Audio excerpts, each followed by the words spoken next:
puede ver el sur de mí, le va a pegar el sur de mí, el gol, no, golazo, gol, vamos Musso, golazo, lo hicimos, el zurdazo de los bandidos. Salut à tous, c'est STO, donc on se retrouve ce soir en effectif ready, donc seulement Benjamin et moi. Salut Benjamin, comment ça va? Ça va, ça va. Ça va tranquille, avec ce temps là ça se rafraîchit. Ouais, il pleut et tout sur Marseille. Couvre-toi, sors couvert mon petit. T'inquiète, je me préserve. Mais tu te préserves, en plus j'ai cru savoir que tu étais chaud pour l'émission de ce soir, donc ce soir même si on est un effectif réduit, rien ne change, donc moi comme d'habitude je vais être à la régie et je vais pouvoir poser vos questions à Benjamin et gérer l'émission en arrière-plan, et pendant ce temps Ben il va vous conter l'histoire de Bournemouth et de son coach, donc l'histoire, enfin le conte va se décanter en 3 axes, donc le premier ça sera Bournemouth, la ville, son histoire. Après, ça sera Bournemouth, le club, et ensuite on parlera aussi de leur coach Eddie Howe qui fait des miracles depuis qu'il est arrivé. Donc je te laisse la parole, Benjamin. Merci de nous lire l'histoire.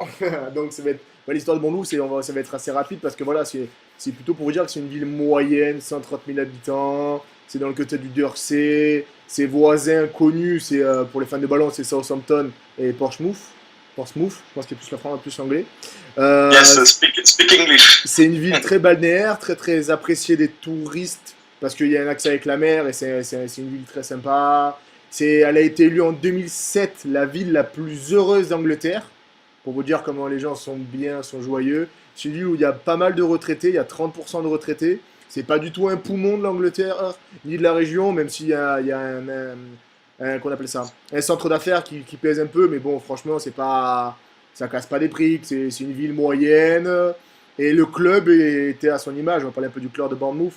C'était un club, ça a toujours été un club moyen, voilà, ils ont toujours oscillé entre la D3, D4, D3, D4, il a même failli disparaître en 2008, c'est là où l'histoire récente se met vraiment en marche. C'est 2008, descente en D4 avec un placement sous administration judiciaire. Ils prennent 17 points de retrait, donc ils commencent la saison avec moins 17 points. C'est énorme, non? Ça paraît. C'est monstrueux, non, mais c'est monstrueux. On les annonçait vraiment directement en descente parce que sachant que la saison d'avant, ils avaient déjà perdu 3 points et ils étaient descendus des 3 des 4. Donc 17 points, Oui. C'est fini pour eux. Franchement, on peut même pas imaginer qu'il se passe quelque chose. Surtout qu'il y a 2 changements de coach entre août et septembre. Et en septembre, on a le beau Eddie Howe qui est renommé. Donc c'est Eddie Howe pour un peu, on va faire un petit speech sur lui. C'est vraiment un enfant du club, un enfant de la ville. C'est sans dire que c'était pas un joueur fabuleux, un défenseur central un peu rugueux, mais très taiseux, qui connaissait. En fait, il lisait le foot, mais il n'avait pas le physique ni le talent pour être à ce niveau de ses capacités intellectuelles. Il avait un physique en carton, et pour vous dire, il était tellement apprécié dans le club qu'il est parti, à un moment il s'est formé à Bournemouth, il part, sans contrat, les supporters se cotisent pour lui payer son contrat, pour qu'il retourne à Bournemouth, parce que le club était vraiment dans une galère financière. Donc c'est les supporters qui l'ont payé pendant un moment, pour vous dire tellement le mec est apprécié dans ce club. Donc il est nommé cette saison-là, où ils sont en D4, moins 17 points, on les annonce l'enfer, et les mecs les maintiennent. Les maintiens, avant la dernière journée, c'est limite, c'est un miracle. En plus, ça a commencé à jouer bien. Il a vraiment essayé de faire, il a vraiment mis des choses en place qui étaient vraiment intéressantes. Donc, on se dit, bon, c'est sympa. Donc, saison d'après, il monte. On se dit, oh. Du coup, il monte en quel championnat pour qu'on se resitue? En D3, en Ligue 1. D'accord, ok. En D3. Alors, O fait une saison en D3 avec Bournemouth. Il part une saison à Burnley. Sans O, Bournemouth fait sa pire saison. Ils finissent 13e ou 14e de D3. Donc O revient. Hop, monter la saison d'après. C'est beau, fantastique. Il reste 2 saisons en D2. Hop, monter en Première Ligue. Le mec fait 4 montées en 7 ans, je crois. Donc, tranquillement. Et pour sa première expérience, c'est un jeune coach. Il a 39 ans actuellement. Donc il est nommé, il a 32-33 ans. Quoi. Le mec, c'est formidable ce qu'il fait. Tu vois? En plus, il a une vraie identité de jeu. C'est un mec qui est très très très méticuleux, qui fait des entraînements spécifiques à tous ses joueurs, il fait de l'individualisé. C'est fantastique. Et pour vous dire, il est comparé à un l'entraîneur actuel de Liverpool, c'est Klopp. Parce qu'il a un peu le même parcours que des joueurs de foot moyens, mais déjà très taiseux, qui ont fait monter leur club de leur ville en Bundesliga. Klopp, c'est Mayence. Avec des mêmes identités de jeu, des identités de jeu très très fortes, une vraie volonté, une vraie dynamique, une vraie. Ça fait plaisir de les voir à ce niveau-là. Et donc, le bon haut, il arrive en première ligue. On se dit, est-ce qu'il va faire comme tous les clubs anglais? Ça veut dire, on reste à 9 derrière, on balance des longs ballons devant. Eh ben non. Eh ben non. Le bon haut a vraiment quand je parlais de sa méthode et sa tactique. Donc déjà, après sa formation, je vais y arriver, c'est une formation très très moyenne et classique, c'est un 4-2-3-1. Donc on se dit, bon, pas fou. Mais il est très ambitieux parce qu'il veut que ça reparte de très bas. Il veut que ce soit les défenseurs centrales qui amènent le jeu dans la surface adverse. Tu vois? Yes. Donc c'est fait. C'est novateur. Sans dire que c'est novateur, on va dire qu'on n'a pas l'habitude de voir ça en première ligue, surtout avec un coach anglais. En plus, dans une équipe anglaise, et très anglaise, parce qu'il me semble que sur les 11 titulaires, t'en as 9 ou 10 qui ont la nationalité anglaise. Pour se dire, tu vois. Ah, donc c'est une équipe qui est vraiment très anglaise, et pourtant, ça joue un peu à l'espagnol. Tu vois. Ce qui est pas courant en première ligue. Donc, ce qu'ils font en fait, c'est que les deux milieux centraux doivent créer des décalages pour les défenseurs. Donc, ce qu'ils font, c'est qu'ils font souvent tourner, ils isolent sur un côté pour amener le bloc adverse à suivre le déplacement du ballon, ce qui permet au défenseur qui est situé de l'autre côté d'avoir de la place, d'avoir de l'espace. Donc, le ballon lui arrive, il a le temps de monter, se projeter vers l'avant et donc de mener le ballon de la surface adverse. C'est vraiment le défenseur central qui doit mener le danger, qui doit mener le surnombre. On le voit très bien avec Ake en ce moment parce que c'est un peu le défenseur qui a pris la place avec la blessure et la non réussite du transfert de Smith. C'est un Ake, il joue des fois il joue 6-8, des fois il joue 10, il est aux abords de la surface. Il joue très très haut, il doit porter le ballon, il reste toujours très très haut sur les corners, sur les coups francs, il redescend pas de suite comme un fou pour combler. Il est vraiment très serein, c'est vraiment une volonté de Howe d'avoir des défenseurs qui mènent le ballon devant et qui créent la surface, qui créent le surnombre. Mais il n'y a pas que ça. Ça demande aussi beaucoup de mouvements. C'est une équipe qui court beaucoup, qui se déplace beaucoup. Et pour féliciter, c'est un jeu qui doit se porter vers l'avant. Parce que si tu fais courir des mecs dans le vide, il ne va plus courir après. Donc ils essaient d'avoir toujours un jeu très ambitieux dans les relances. Tu vois, ça doit aussi toujours partir vers l'avant. Mais après, c'est une équipe qui prend beaucoup de buts. Parce que c'est des joueurs qui sont pas. Ils sont bons, mais on va dire ils n'étaient pas connus pour leur qualité technique quand ils sont arrivés dans ce club. Donc il y a souvent des erreurs de transmission. Et vu du fait que ça doit partir de derrière le ballon, les défenseurs centraux sont très excentrés, sont très écartés. Il y a souvent 35-42 mètres entre les deux, tu vois. Donc ce qui fait que quand il y a une paire de balles, les mecs sont vite fait hors de position. Et donc ils sont un peu fébriles sur les contre-attaques. Ils prennent beaucoup de buts. Sur les interceptions. Voilà. Et donc, mais après, quand, par exemple, Everton avait essayé de faire ça, c'est que pour bloquer les transmissions, ils étaient mis très très haut et ils bloquaient les deux défenseurs centraux. On aurait pu se dire il est paumé, il va pas savoir faire quoi. Eh ben non. Ils ont un attaquant qui normalement ne colle pas du tout avec ce style de jeu. C'est un Wilson. C'est un physique un peu particulier, il fait 1m80, 70 kg. C'est l'attaquant anglais vraiment basique, c'est un gros physique, il va fort dans les impacts, il est bon de la tête. Et quand ils sont bloqués comme ça et que le défenseur, l'équipe adverse les presse, ils balancent long sur Wilson, qui fait quoi? Qui prend la tête et qui va au physique les défenseurs. Donc, qu'il arrive à faire monter le bloc pour que Bournemouth ne soit pas bloqué dans leur surface à faire des passes à l'arrière en attendant qu'ils perdent la balle. Ils arrivent, même si c'est une petite équipe, ils arrivent à varier leur jeu et à avoir plusieurs cordes à leur arc. Parce qu'en plus, ce qui est bien avec le Wilson, c'est qu'il fait des appels du centre vers le côté. Ce qui fait qu'il amène les défenseurs avec lui et donc qu'il laisse des espaces pour ses compères d'attaque. Wilshere, Ib, Stanislas, il y a Pouf, il y a. J'ai plus l'autre, Gay, je crois. Ouais. Non, pas Gay. King, voilà. En fait, tous ces joueurs-là qui sont rapides et qui sont véloces, Wilson leur permet d'avoir de la place et de pouvoir se projeter et d'être bon sur les deuxièmes ballons. C'est une équipe qui sait aussi jouer entre guillemets à l'anglaise en balançant devant pour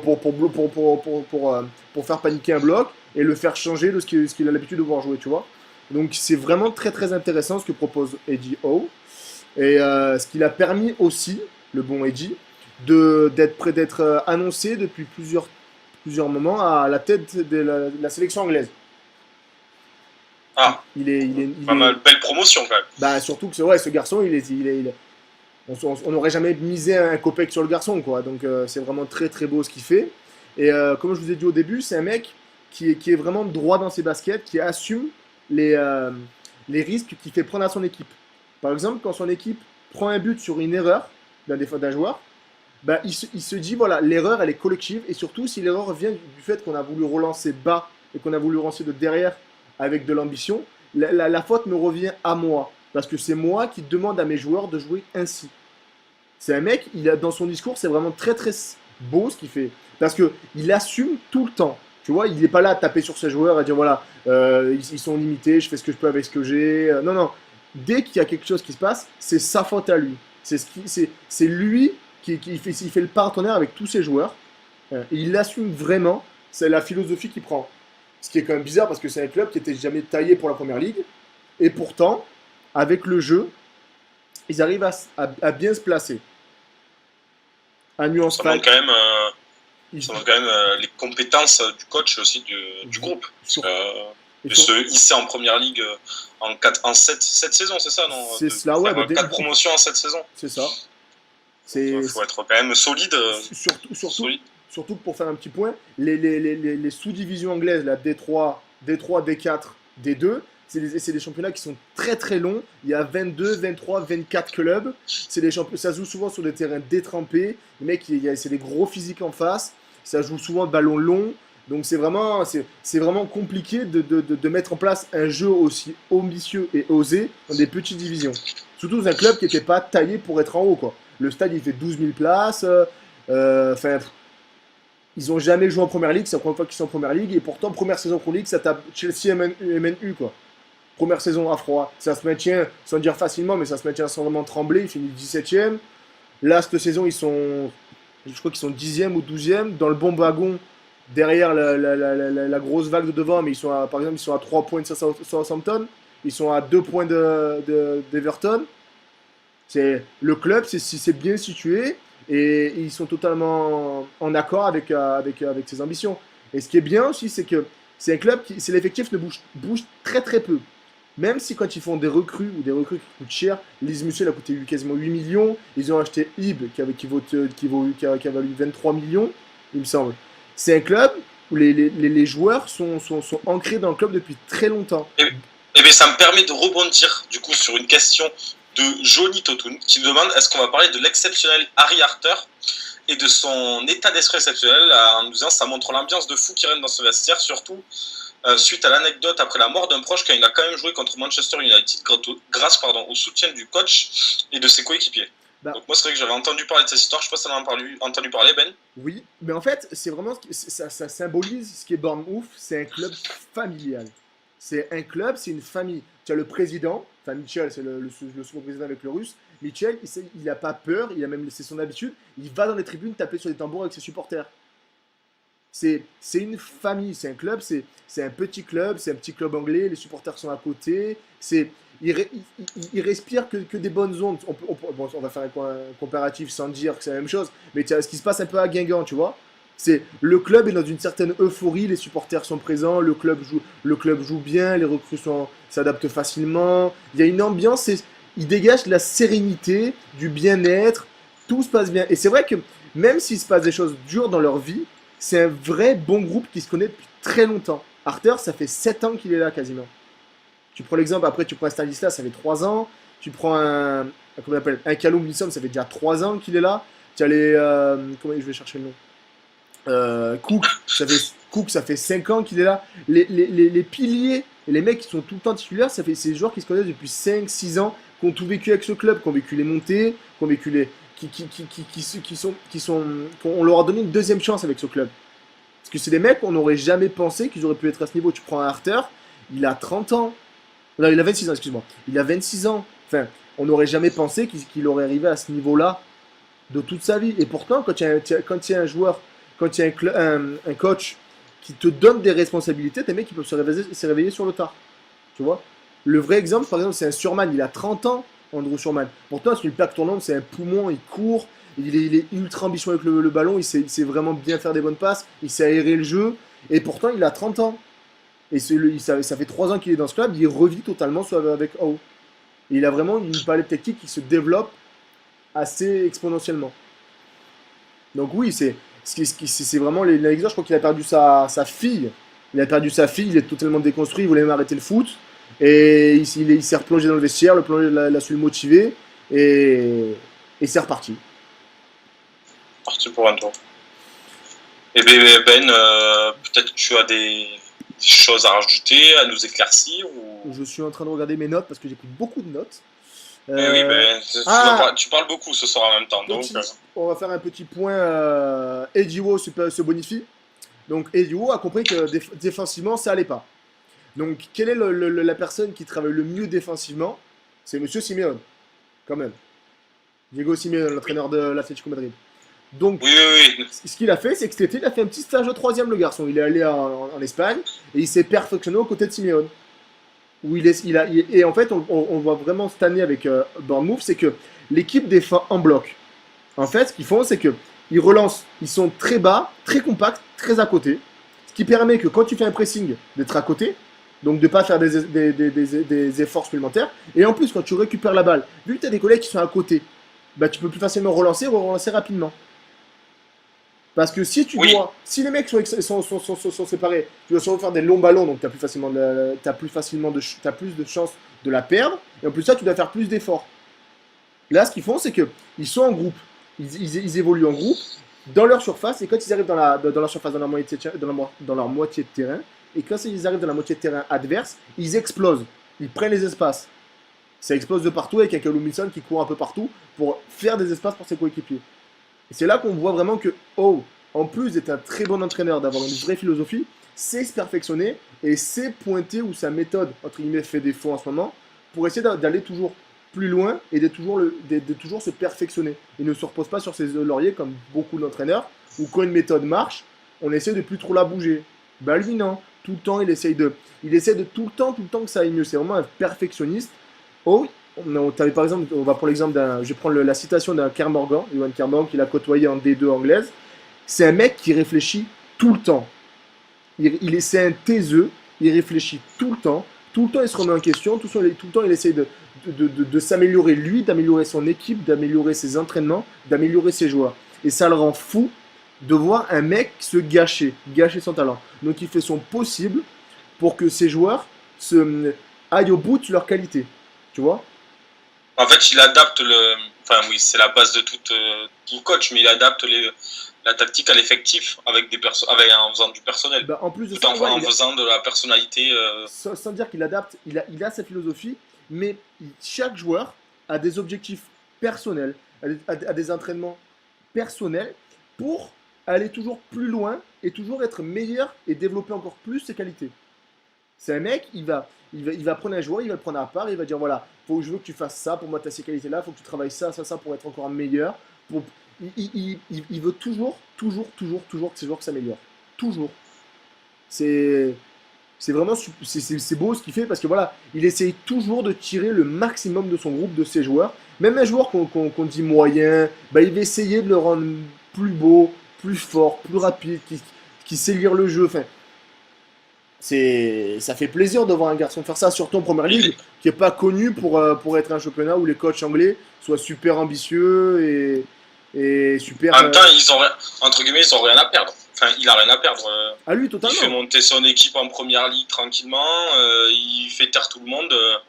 Lui, plus il reste en première ligue, plus ça lui plaît. Donc, plus ça marche. Quoi. Bah, c'est un mec, franchement, j'ai du mal à le voir partir de Bournemouth. À chaque fois qu'il a essayé, même en coach, il est parti une saison aller dans un autre club. Ça n'a pas marché. Bournemouth a coulé. Lui, c'était pas mieux. Même en joueur, quand il est parti là, dans d'autres clubs, ça n'a jamais vraiment marché. Il y a vraiment c'est fusionnel la relation qu'il y a les deux. Dès que les deux sont en contact, ça va mieux. Pour les deux, Bournemouth va mieux et Duo va mieux. Donc je les vois, j'ai vraiment du mal à voir l'idylle se terminer parce que ça se passe, c'est vraiment un conte de fées ce qu'ils sont en train de vivre à Bournemouth. Enfin, pendant la montée, c'était tellement inespéré qu'il y avait 60 000 personnes qui ont fait la parade. Enfin, c'est inimaginable pour un club, pour une ville. Il y avait quasiment la moitié. Il y avait presque il y avait plus d'habitants plus de supporters que d'habitants. Non, mais il y avait la moitié de la ville qui était descendue pour acclamer ses champions, quoi. Alors qu'ils tournent à 10 000 de moyenne dans leur stade, tu vois. Ouais, mais tu vois, comme tu disais, c'est une famille, quoi. Enfin, c'est un club avant tout une famille. Enfin, on dirait une belle histoire d'un club, comme si un club se qualifiait en coupe de la Ligue alors qu'il joue en PH, quoi. C'est fort. Ça. Mais eux ça fait 8 ans que ça dure, quoi. 8 ans voilà, c'est ça. Ça fait 8 ans que l'idylle continue. Cette année, ils ont quand même tapé. Ils tiennent en échec, depuis le début de saison, ils tiennent en échec Tottenham. Et ils tapent Liverpool dans un match fou, quoi. Et l'année dernière, c'était une des rares équipes invaincues contre Leicester et ils ont tapé aussi Chelsea, il me semble. Ouais, ils ont tapé Chelsea, donc, je crois que c'est Chelsea ou Chelsea et Manchester United. C'est ça. Et ils ont tapé, je sais plus lequel, mais je crois qu'ils tapent Chelsea sur un coup franc, un corner rentrant. Ah, j'ai pas autant de détails, mais.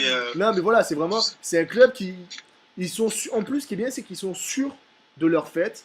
Ils peuvent se rattraper au contenu des matchs, à leur identité, même quand ça va pas. C'est pas un club où tout va être remis à volo, où tout va être remis en question après 2 défaites. C'est un club où tu peux te rattraper au contenu. Donc même quand ça va un peu moins bien, les mecs continuent de travailler, et petit à petit, le contenu des matchs fait que leur confiance accumulée depuis un certain temps, et le fait qu'ils voient et qu'ils jouent bien mais que ça marche pas, cette confiance qui continue d'être là, parce que putain, on joue bien, ça va bien finir par tourner, ça tourne. Et ce qui fait qu'ils arrivent à refaire des séries, alors que pas mal d'équipes, quand ils rentrent dans une spirale négative où ils n'arrivent pas à accrocher les points, ça tourne, ils font quoi? Ils dégringolent, ils n'arrivent pas à remettre un coup de collier pour réussir à repartir vers l'avant et relancer leur saison.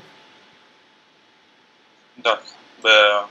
Je suis ébahi devant tant de connaissances, Ben. J'ai essayé. Merci beaucoup. Mais excusez-moi, j'ai essayé d'être le plus complet. Je suis en train d'essayer de relire pour voir s'il n'est pas oublié des petites choses. Je vais t'acheter un stabilo pour Noël. Je pense que je suis bon. Ouais, je pense. Écoutez-moi, je pense qu'on est bon.